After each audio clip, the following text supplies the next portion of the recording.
Welcome back to Mind Travel. As you know, if you've been following Mind Incline and Mind Travel, we are celebrating America 250, and we did an interview with my friend Scott Billingsley about deism a week or two ago. And this week, I'm going to interview another friend and historian. This is Chris Young, who's going to be joining me in Philadelphia for our Founders in Philadelphia trip here coming up in April. If you're interested in that trip, let us know. We've already filled up this one, but we're hoping to do another one. So we'd love to have some other people join us for places like the room you see behind me in Independence Hall. But today we're going to talk about John Trumbull's painting of the Declaration of Independence, which has helped to make that scene famous for us because it's in the Capitol, and we're going to hear a lot more about it from Chris. So, Chris, I'm going to ask you to do a quick introduction of yourself for the few people who may not know you. Hi, Mark. Thank you. So I'm Christopher Young, and I'm a professor of history at Indiana University Northwest, and I specialize in the Revolutionary era of America, and focusing mainly on what led up to the American Revolution, the Revolution itself, and then of course the early Republic of the 1790s, where there's a lot of action that took place in Philadelphia there, since it was the seat of the federal government for 10 years. So, I've known Chris for a while, and we talk a lot about topics related to the American Revolution. I did not realize until fairly recently that he has a special interest in John Trumbull, the painter, who has a very interesting background, not only in painting, but also in his participation in the Revolution and his relationship with Thomas Jefferson, who is another interest of Chris's. So, let's start with John Trumbull, the man. Tell us a bit about this interesting character from colonial America. All right. So John Trumbull was born in Lebanon, Connecticut in 1756 to a prominent Connecticut family. In fact, his father was the governor of Connecticut, the last colonial governor, and also the only patriotic governor. All the others, the other 12, were remained loyalist. And John Trumbull came from a deeply patriotic family, and they were of the political and social and economic elite in colonial Connecticut, and then early Republican Connecticut. And so there were certain expectations for young men born of the elite, and that was that they would go into to law, into business, but this was not really aligned with the inclinations of John Trumbull. And in fact, his name is John Trumbull, John, and his father is Jonathan. So it kind of gets it's kind of interesting in terms of colonial naming patterns. But so John was interested in going into art, which was not really supported by his father.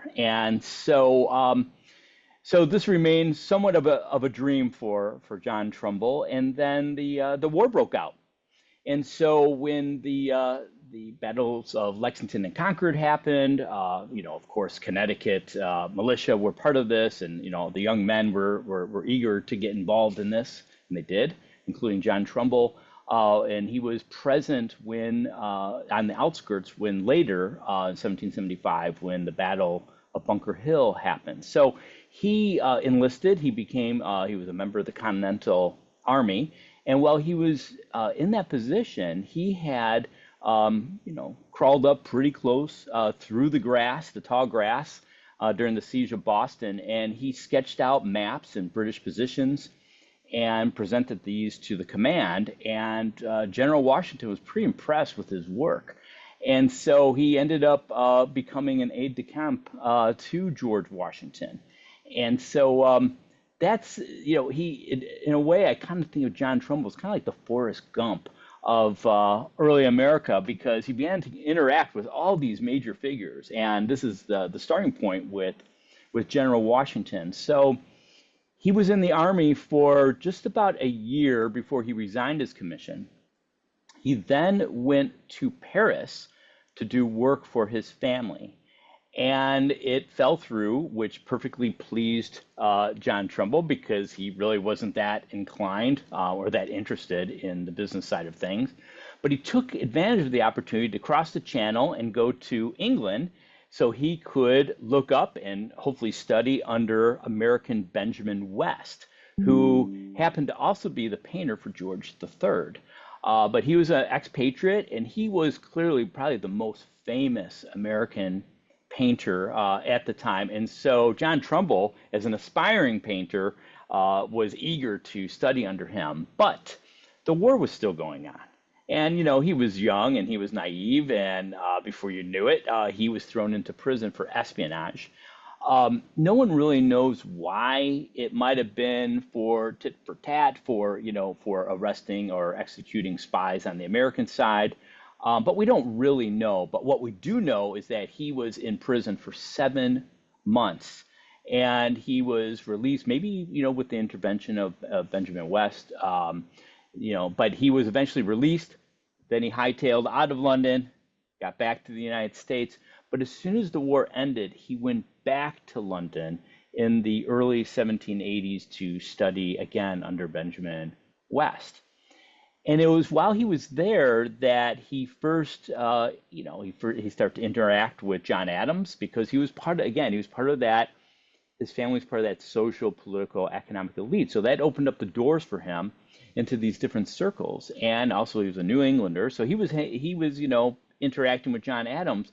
And during one of those interactions, Thomas Jefferson was in town. Thomas Jefferson had been appointed the minister to Paris and after the war, and he was in London to do diplomatic business and to visit his friend John Adams. And so while he was there, he met John Trumbull. And of course, Thomas Jefferson was interested in everything, including art. And so he was really engaged with this and intrigued by this young man, and they hit it off right away. And so they were talking about art, they were talking about history, they shared, and John Adams would be included in this, and in the sort of awesomeness of the American Revolution. These were true believers in the American cause, the glorious cause, and they really felt that the American Revolution was going to change human history. So they thought it was the historical event in American history. Aside, John Trumbull was a devoted Christian. He would, of course, thought, the life of Christ was, of course, more important. But in terms of the political history within the United States, or excuse me, within the world, he thought this was really a watershed moment for the rights of man, that this would really change things. And of course, Thomas Jefferson shared this view. So they hit it off. And Thomas Jefferson invited the young man. Thomas Jefferson was 13 years older than John Trumbull. And so he invited the young man to, when you're in Paris, you can come stay at my house. And John Trumbull's like, this is amazing. And sir, so this is 1785. The next year, 1786, when John Trumbull's in Paris, he takes up Thomas Jefferson on his offer, and he moves in with him, and they travel together, they dine together, they visit all these, the who's who in 1780s France, and they just hit it off, and they became fast friends. And so during one of these, evenings, while they're, at Thomas Jefferson's home, and you can imagine, is in a library, in fact, in the home, and there you can imagine there's probably a fire going. Thomas Jefferson was pretty fond, depending on the season, of having, religiously 2 fires going a day. He liked it to be warm. He was a Virginian. And so, but he, you can imagine they're in this library, maybe the fire is going, and they start talking about this project that John Trumbull has in mind. And it's this national project. And they had talked about it in London. And this is part of, one of the reasons why Jefferson got all excited about John Trumbull as an artist, because he had this idea that, he would do a history of the American Revolution through art. And this was encouraged by Benjamin West, who was a historical painter. But he couldn't do the American Revolution because he was George III's historical painter. So basically, monarchs had, historical painters. Like today, you could say, the president has a White House photographer. So they had a historical painter. And he, of course, Benjamin West, could not be the person to do the American Revolution. So he suggested to his protege, John Trumbull, who took up this idea in 1785, and he did, in fact, a couple of paintings, the death of General Warren at Bunker's Hill, and then, of course, also the death of General Montgomery at the attack at Quebec. And so he already had two paintings done by the time he's having this conversation with Jefferson in the library at Jefferson's home in Paris. And so they're talking about this national project, and Thomas Jefferson suggests that, well, hey, maybe the next painting can be the Declaration of Independence. And John Trumbull just loves this idea because it would move from the military to the political. It would move from, moments of defeat and death to victory and hope. And so he loves this idea. And so while they're sitting there in the library, they begin to sort of sketch this out. And Thomas Jefferson sketches out the room, what it kind of looked like. It's pretty primitive, pretty basic. And then just below it, you can see John Trumbull sketching out the painting that we now know is the Declaration of Independence, July 4th, 1776. You can see the heads. You can see what will become John Hancock sitting there by the table. And so it's this wonderful artifact that you can see. And in fact, at the Yale Art Gallery, if you look at this document, and hopefully we'll be able to show it as well, is that you can see that Thomas Jefferson also is given credit as being one of the artists on it, even though he just kind of sketched 4 lines on it and maybe what would have been a door. And so that's the beginning of this painting that really for many of us, today, and really beginning from, especially from 1818 on, really became, really has defined in some ways that moment of declaring independence. It has shaped our memory of it, but that's how it started. It wasn't quite on the back of a napkin, but pretty close in an 18th century sense. So John Trumbull loves this idea, and he just runs with it. And so while he's, so he starts to work on it in 1786, and then in 1787, he's back in London, and John Adams is preparing to go back to the United States. And he was serving at the court of St. James as the American minister there. He's preparing to go back, and while doing that, he takes out the powder from his hair, and John Trumbull's there, and he's like, man, John Adams' hair is beautiful. His curls are beautiful. And he's like, you know what? I'm going to paint you right now. And so he paints John Adams, and he paints him into what is called the kind of the small Declaration of Independence. So the one that we know is like life size. It's in, the rotunda at the U.S. Capitol building. But this one, the original, is smaller, and he paints John Adams into it. And this was part of the plan all along. He just didn't know, kind of when he was going to start doing this, because Thomas Jefferson and John Adams told Trumbull, you really need to be as historically accurate as possible. And this kind of leads to this sort of naturalism, paint people in the clothes, the style of the time, rather than, putting, a toga, on them, and make them look, like Greeks and Romans and of ancient, antiquity. So this, they're like, make it as historically accurate as possible. And this begins, so with faces. So one of the things, even though one of the comments at the time when it first became, it was exhibited in the 19th century, someone, referred to it as a shin piece because there's so many like shins, so many legs in this. But really, besides the shins, it is really, you have all these faces. And so, he had planned to put all these portraits, and you can see that in that sketch, that he did with when he was sitting with Thomas Jefferson. You can see the little circles he puts there were going to be all these faces. And so a John Adams face was the first one.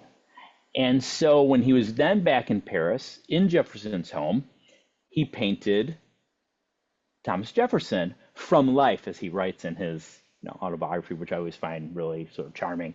And then while he was there in Jefferson's house, you can kind of imagine this scene, this in Jefferson's mansion in Paris. Not only did he paint Jefferson for the Declaration of Independence, but he was also painting all these Frenchmen who were part of the American Revolutionary War in a military capacity. Hmm. So Lafayette and others, he was painting them from life. So because this was going to be a series of paintings narrating the American Revolution from, Bunker Hill all the way through, eventually when George Washington resigns his commission. So he was aware of this, and so he took advantage of the opportunity while all these people were present, and he was able to paint them. So he painted Jefferson, he painted Adams, he painted the Frenchmen, and then eventually he goes back to the United States in 1789. In fact, while living with Jefferson for a number of years, I mean, they became, like I had mentioned, they became great friends. And he, Trumbull became a confidant for Thomas Jefferson. And in fact, he asked Trumbull at one point if he would serve as his private secretary in Paris. And he said, "Hey, this would be a great gig for you. I think my private secretary is going to go back to Virginia. If you want this job, you can have it. It's not going to be that demanding. And then when you're not, doing stuff for me, you can be walking, the art galleries in Paris and be working on your craft." But John Trumbull, he missed America. He wanted to go back, and so Jefferson actually entrusted Trumbull to also book his passage back. And in fact, they left on the same day from France, but they went to different ports. They're on different ships. So when John Trumbull got back to the United States, he then began going up and down the coast, painting as many of the signers as possible. And in the portrait that we've come to know, there were 56 signers. 47 of them are in the painting, and 36 of them were painted from life. The other 11 would have been like from either if if the person was deceased or whatnot. John Trumbull would have painted from a previous portrait, and if that wasn't available, from maybe a son or some descendant. So he goes up and down the coast to start painting these folks. New England all the way down to South Carolina, but then eventually, he needs to start doing other things, and he gets involved in diplomacy during the 1790s. He serves with John Jay in a diplomatic capacity, so he's back in London for a long time. He gets married. He's living his life. His wife dies. So all of a sudden his project, his national project, is put on hold. And I should add, going back to what I said a little bit earlier, that John Trumbull was part of the social, economic, and political elite. Being an artist, presented kind of a problem for him, because he couldn't, as part of the elite, he couldn't do things just to kind of like make money. There was something, he was a gentleman, and gentlemen didn't work, with their hands. I mean, this is kind of like the defining aspect of a gentleman.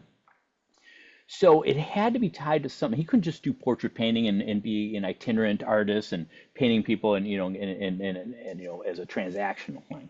So his national project allowed him to pursue art and feel good about it and try to win commissions from people, because he was doing something big, something grand, something for his country. And so, so that is what drove him and allowed him to continue in his passion and really, his calling. And so, but life happened, and he had to put this aside for a while. So he's in a diplomatic capacity for a while. He's in London. The War of 1812 breaks out. He's stuck in England while this is going on, because you don't want to be crossing the Atlantic at that time. And so, but the war brings destruction to the United States. The British did some serious damage to buildings in Washington, D.C. And so, when the war ends, Trumbull comes back and he knows that there's plans for rebuilding the Capitol, and the White House had been damaged. Well, it's called the Executive Mansion, had been damaged, and so he sees an opportunity here, and so he begins to seek a commission to help decorate the new Capitol building. And so he reaches out to, his old friends, John Adams and Thomas Jefferson, and says, hey, I would love to do this. Could you guys support me? And they both are completely on board.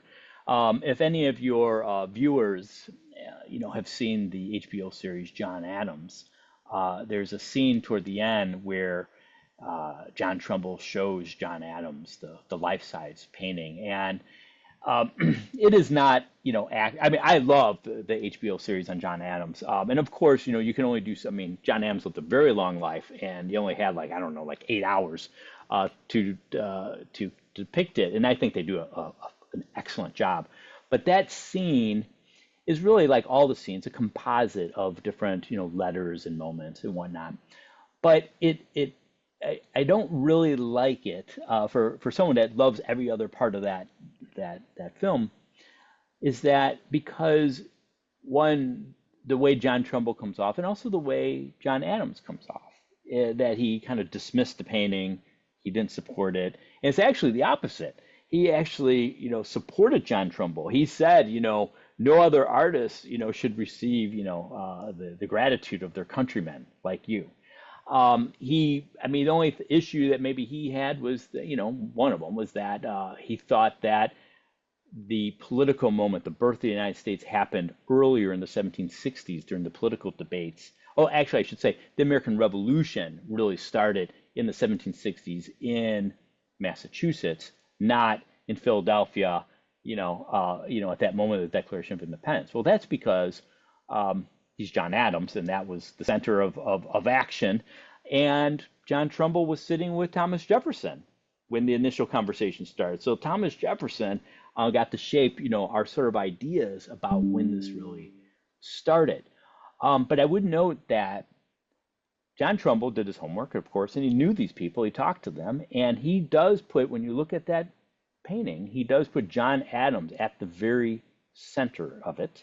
So at the very, you'll have, in the background, you have all you have all the signers, you have all the faces, all the shins, as Randolph from Virginia, quipped.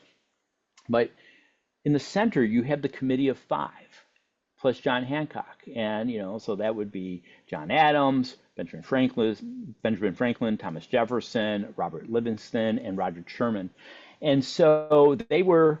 They're in the middle there, but really what you see is John Adams is directly in the center of the painting, which underscores his importance. And then you have Thomas Jefferson, of course, holding the Declaration of Independence, and he is wearing bright red, which also makes him stand out. So it's sort of I thought, a brilliant way to kind of show the importance of both of these men who he knew personally. And again, this is what I loved. In a way, for me, the most important part of the story is the interactions and friendships that are behind it. And so, and then of course you have Benjamin Franklin, which is very interesting because he's the only one looking at the viewer in that painting. So, so fast forward, he does get the commission, and the painting goes on tour through, New York, Philadelphia, Boston, and Baltimore before it makes its way to DC. And while it was in Boston, John Adams did get to see it. So that part, that is true. But it wasn't by himself as depicted in the film. There was a crowd there, and they all were eager to see and watch John Adams. And it was really kind of a poignant moment for him because his wife had just died 2 weeks earlier, his wife and his best friend.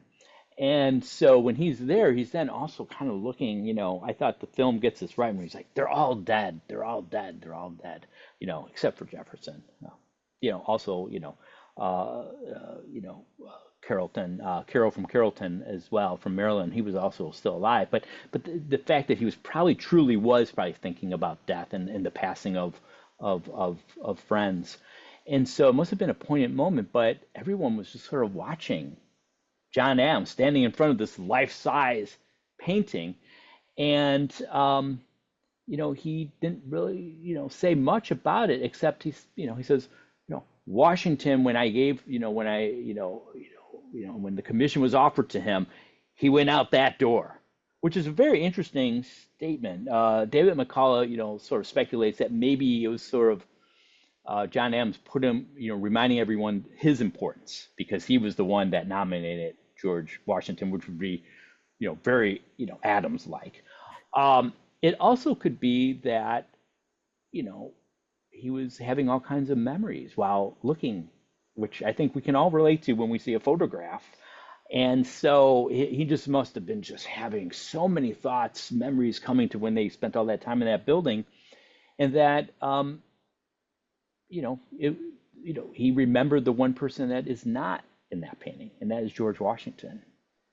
He wasn't president at the moment; he was out in the field, and so so it's toured, and then it is eventually brought to Washington D.C., and then it is by 1818 it is delivered, but it's not installed until 1826.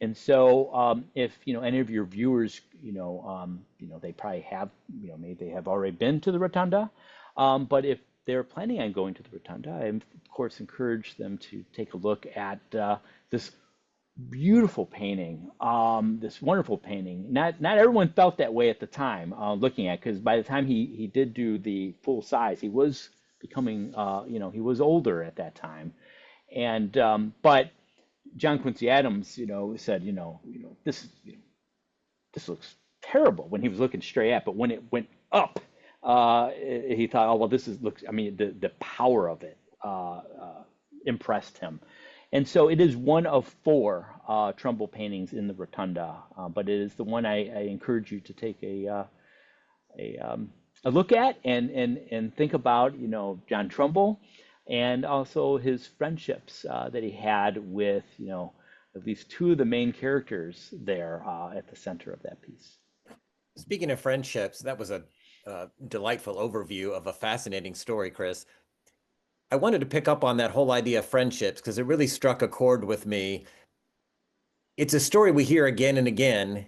Some of my viewers have heard me talk or write about Benjamin Franklin and his experience with Governor Keefe, who said that I like the cut of your jib, essentially, and tried to set him up in London. And then that started off a whole fascinating story. And then, if I'm not mistaken, I think George Washington had kind of similar relationship with Henry Knox, kind of Hmm. taking him under his wing. Hmm. So, do you have some thoughts? You know colonial America better than I do, but it seems like it was a more common phenomenon back then.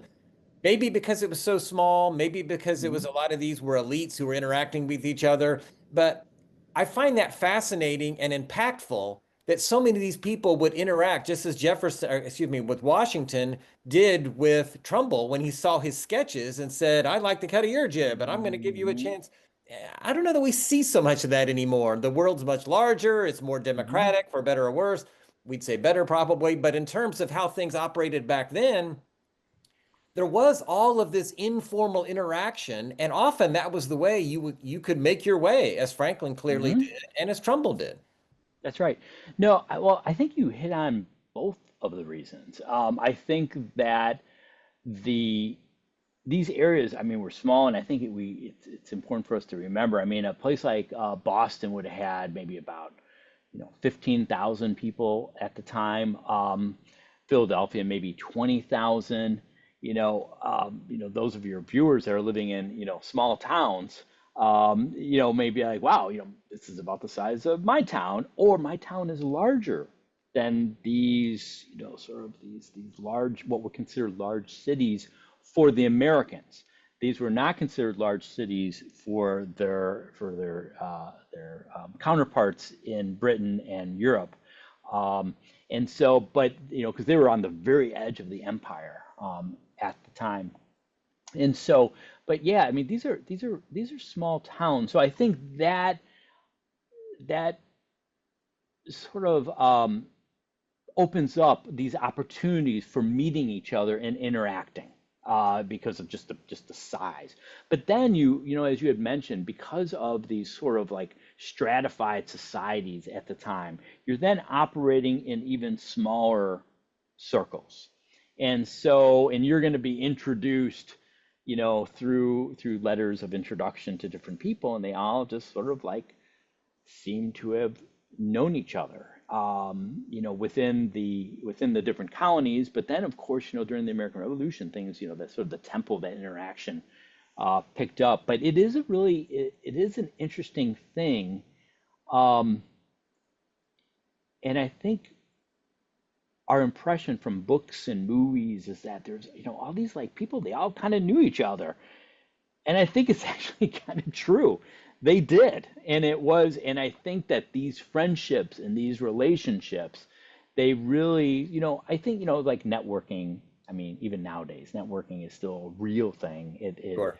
It helps people, either land a job or get a different job. It still is a very real thing in the world. But I think because these people that we're talking about operated in this really sort of rare moment of creating a country that ended up surviving and then flourishing, we kind of get this, they get this hyper attention placed on them. And it becomes all the more remarkable for the network of how they all interacted. Now, it would have been at different times. When did they all meet with each other? So, John Adams would have been, familiar with that world in Boston. The General Warrens, the, Knox, the bookseller. But then he, and this is where John Adams is really, I think arguably probably one of the, probably the most important person of the revolution in many respects, because he was like sort of like the hub that everything was turning on. So he would have put Washington in touch with Knox. And he, of course, is the one, I think this is why he was so bitter later, because Washington and Jefferson and Franklin get all the attention. But he was really instrumental in really bringing a lot of these people together or promoting them to where they were. It's just that he was sort of vocal in his views, and he was vain, and he knew it. And so a lot of people loved him, but a lot of people did not like him too. So, The but other anyway, thing he, that yeah, the other thing that strikes me about this is that if you don't know enough about it, it might look like cronyism, but I think there's a right. distinction here because in each of the stories that we think about with Knox and Washington and with Jefferson and Trumbull and with Franklin and the various people who knew him, it's not just people looking out for their buddies. Often that person impressed the other person with Right. some level of skill, acumen. I think of another, I was thinking earlier when you mentioned the personal secretary, Trumbull was personal secretary to Jefferson. Or was Another offered, person was was offered. offered, sorry. Yeah. Another person who actually became private secretary to Jefferson is a guy named Meriwether Lewis, who Hmm. also created his own story. And all of these people had a skill set, had a level of Hmm. competence and initiative. And so, it's not cronyism so much as it Hmm. is, I think, people who are rising to the top because they impressed other people. It's kind of part of the American dream. I think of the Horatio Alger stories who Right. celebrate this as well.